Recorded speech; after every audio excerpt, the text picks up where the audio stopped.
بسم الله الرحمن الرحيم. متابعي كبسولة رياضية، كل عام وكل جماهير الكرة المصرية بخير ورمضان كريم. الكبسولة اليوم كبسولة رمضانية. أولا طبعا كل الدعاء للكابتن محمود الخطيب.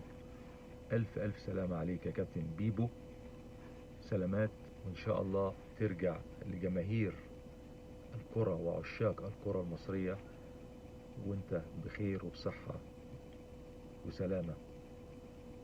ومبروك للنادي الأهلي، مبروك للنادي الأهلي تجاوز عقبة الهلال السوداني والتأهل إن شاء الله للأدوار الأخرى بإذن الله. القرعة يوم الأربعاء إن شاء الله الأهلي يكون مع فريق في المتناول بإذن الله.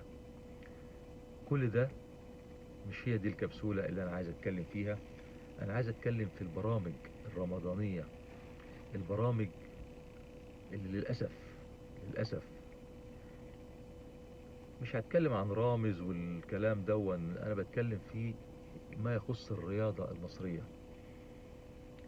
ما يخص الاعلاميين واللي بيسموا نفسهم اعلاميين واللي بيتكلموا في المجال الرياضي.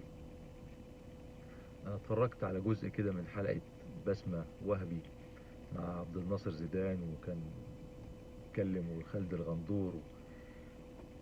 يا جماعة مش معقول يبقى في ضيف رايح برنامج وعارف ان البرنامج ده هيفضحه على الهوا ويطلع المساوئ بتاعته ويطلع العيوب.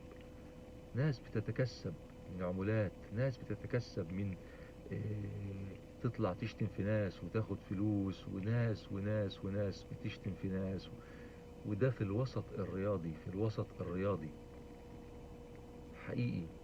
وفي الاخر الضيف يقوم ويزعل. انت عارف ان انت جاي وهيتقال لك كذا كذا كذا، وعارف ان انت هتتعرى قدام البشر وقدام الناس، في مقابل الفلوس اللي هتاخدها من البرنامج بتوافق، وبعدين تعمل نفسك ان انت مش عايز تكمل.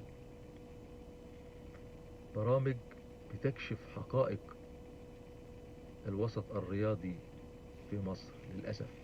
طبعا مش بنعمم، الجزء وليس الكل، ولكن لازم مسؤولين يا جماعة، لازم مسؤولين يحطوا كل واحد في مكانه. هل ده يصلح إعلامي؟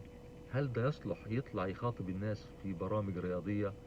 يبقى يصلح. لا يصلح يبقى لا يصلح. لكن أي حد كده يا جماعة، أي حد، وسبوبة وعمولات وفلل وفلوس، سبحان العاطي الوهاب. وفي الآخر إيه المحتوى؟